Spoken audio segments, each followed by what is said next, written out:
उन्होंने इस बात का परिचय नहीं दिया। कोई मानवता का परिचय दिया हो तो आप लोग मुझे बता दीजिए।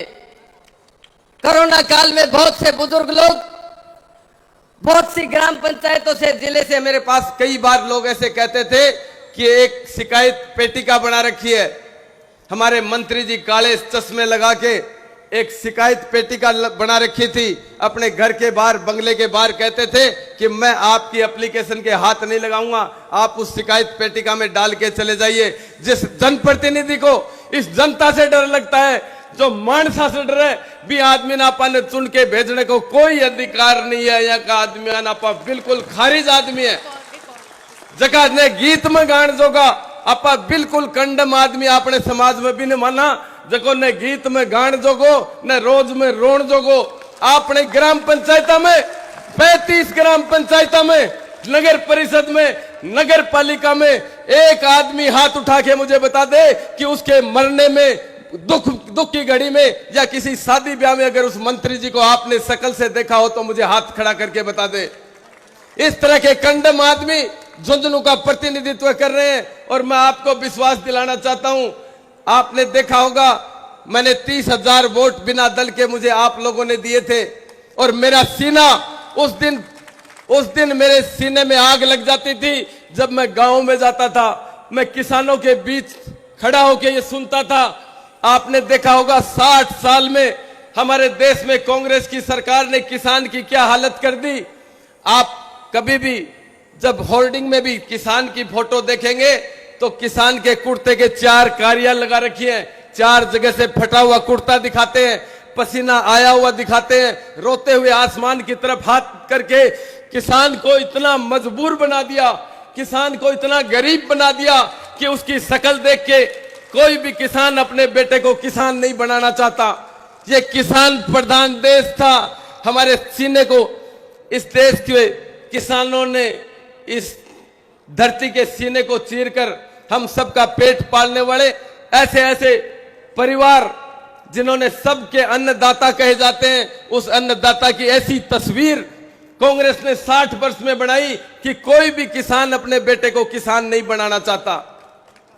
आपने ये भी सुना होगा साथियों, समय का अभाव है, मुझे भी याद है अच्छी तरह से, शीश राम जी ओला ने जितने चुनाव लड़े वो आप जनता के बीच में जाके एक ही बात कहा करते थे कि साथियों मेरा आखिरी चुनाव है, मैं अब की बार नहर लाके दे दूंगा।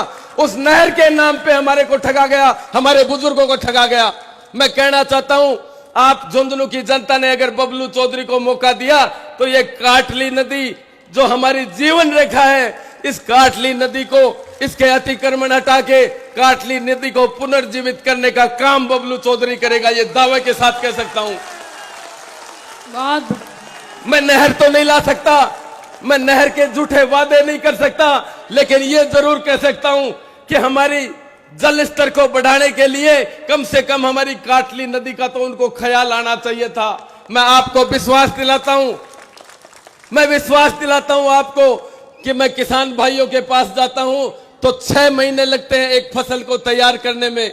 ओला परिवार कभी खेत में नहीं गया, विजेंद्र जी ओला को यह नहीं पता कि 6 महीने में पहले कौन सी रबी की फसल होती है, कौन सी खरीफ की फसल होती है। मैं आपसे कहना चाहता हूं, जो किसान भाई, जब मैं जाता हूं उनके बीच में, और जो जनप्रतिनिधि होता है उसका कर्तव्य बनता है, उसका दायित्व बनता है।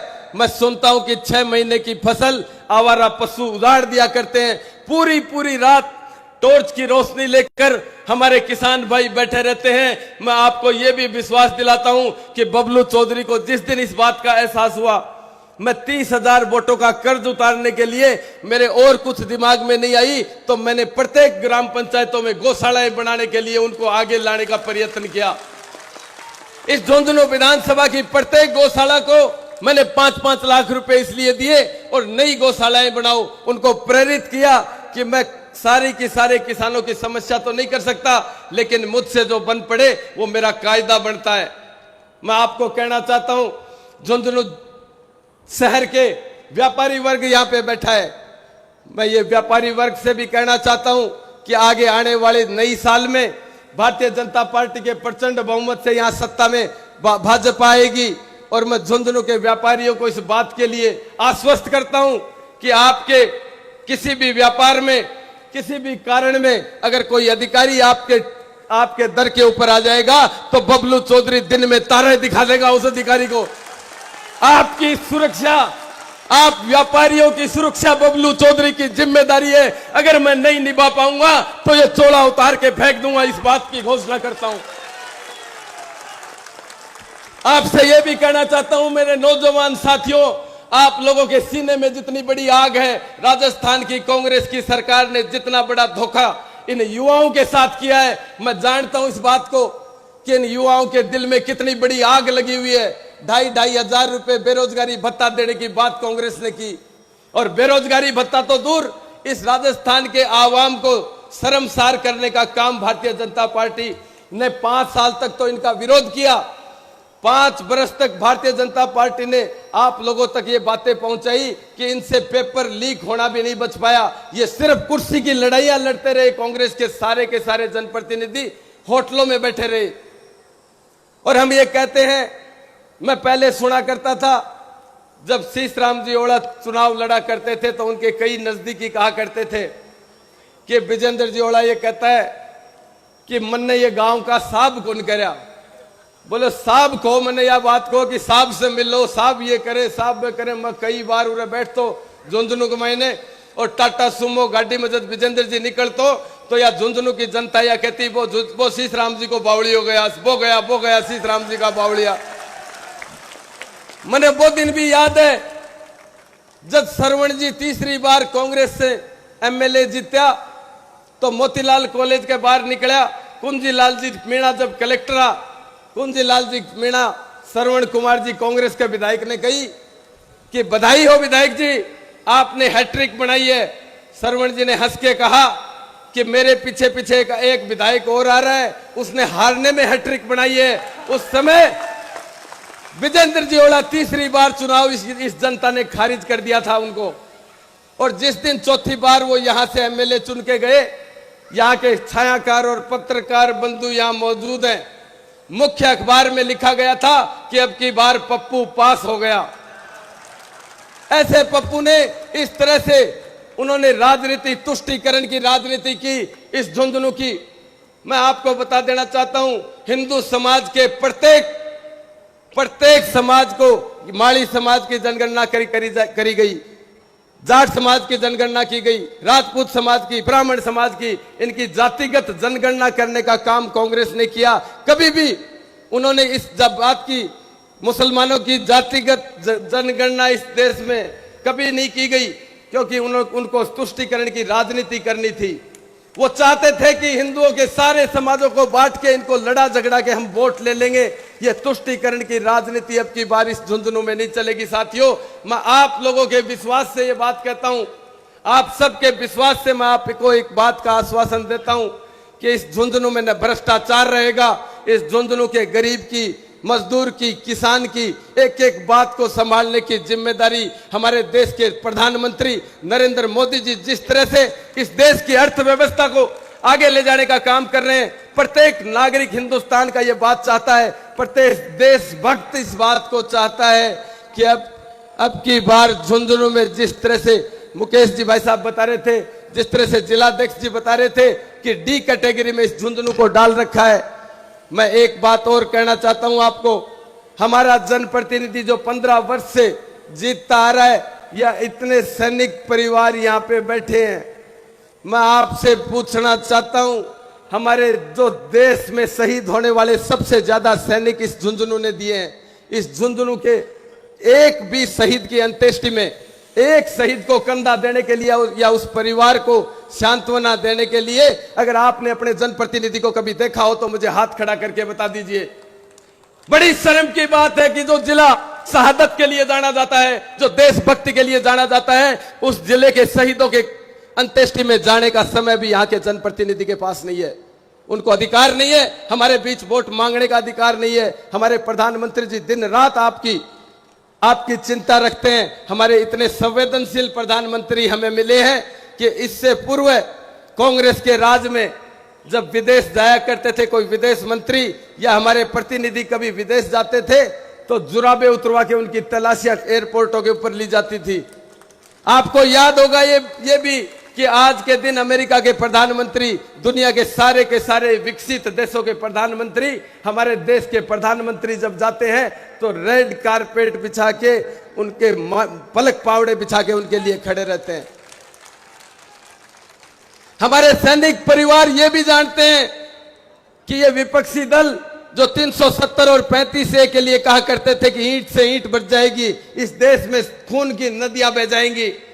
जिन सैनिकों ने जम्मू कश्मीर में नौकरी करी है, कभी आप उनसे मिलके देखिए। हमारे देश के सैनिकों की, जो देश की रक्षा करने वालों की हालत ये थी कि उनके ऊपर जो पत्थर मारे जाते थे वो उनके पास हथियार होते हुए भी उसका जवाब नहीं दे पाते थे। ये शर्मसार इस देश को करने का काम कांग्रेस पार्टी ने किया। जिस दिन 370 और 35A हटी, एक देश, एक संविधान, एक झंडा और एक आतंकवादी घटनाओं का नाम तो शायद आप अखबारों में भी नहीं पढ़ रहे होंगे। जिस तरह से लश्कर तोयबा, अलग अलग संगठन जिम्मेदारियां ले लिया करते थे, वो कहते थे कि हमारी जिम्मेदारी है, जयपुर का बम ब्लास्ट फलाने लश्कर कायदा ने ले लिया, किसी भी संगठन का नाम ले दिया करते थे।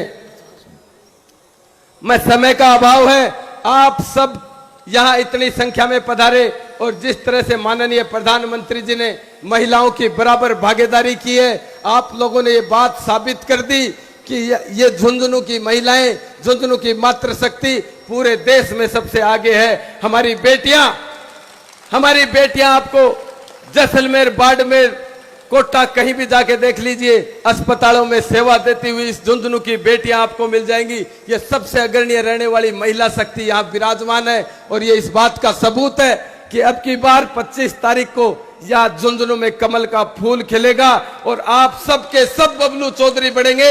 अगर बबलू चौधरी आपकी किसी बात पे खरा नहीं उतरे तो कभी भी आप लोगों के बीच में दोबारा वोट मांगने के लिए नहीं आएगा, इस बात का विश्वास दिलाता हूं। और आपसे एक अपील और करना चाहता हूं, जिस तरीके से आप लोगों ने दोनों हाथों से आशीर्वाद दिया, इतने समय तक आप सब यहां रुके रहे, मैं आपको एक बात और कहना चाहता हूं आप सबके चरणों में। अभी अपन यहां से झुंझुनू कलेक्ट्रेट में फॉर्म भरने के लिए चलेंगे और आज वो अरडावता में बैठे हुए और वो मेरे सट्टे के काम करने वाले भाइयों से भी कहना चाहता हूं कि अब की बार आपसे भुगतान नहीं होगा। मैं आप समझ जाना इस बात के लिए, मैं चन्नाड़ा से लेकर गांव में झाड़ू लगाता हुआ आ रहा हूं, झाड़ू लगाते लगाते इसको लास्ट कोने में पहुंचा दूंगा। आप इस बात को 25 तारीख को देख लेना, सतर्क रह के सट्टे का काम करना। आप सबसे अनुरोध है कि मेरे साथ कंधे से कंधे मिला के, मेरे साथ यहां खड़े सारे नौजवानों से मेरा करबद्ध आग्रह है कि अपन सारे के सारे झुंझुनू कलेक्ट्रेट पे जाके, आज हमारा 2 तारीख को ही चुनाव हो जाएगा, हम बता देंगे कि 25 को नहीं 2 तारीख को यहां भारतीय जनता पार्टी चुनाव जीत रही है। आप सबके सब आप लोगों से मेरा पुनः अनुरोध है कि आप कोर्ट तक, झुंझुनू कोर्ट तक इस बात को साबित कर देंगे कि आप झुंझुनू की ये सारी के सारे जनता भारतीय जनता पार्टी का सच्चा सिपाही है और अपन एक लाइन में चल के कलेक्ट्रेट में अभी चल के फॉर्म भरेंगे। आप सब मेरी ताकत हो, आपका पसीना बहेगा, वह बबलू चौधरी अपनी गर्दन कटवा लेगा, इस बात का विश्वास दिलाता हूं। जय हिंद, जय भारत। बबलू चौधरी।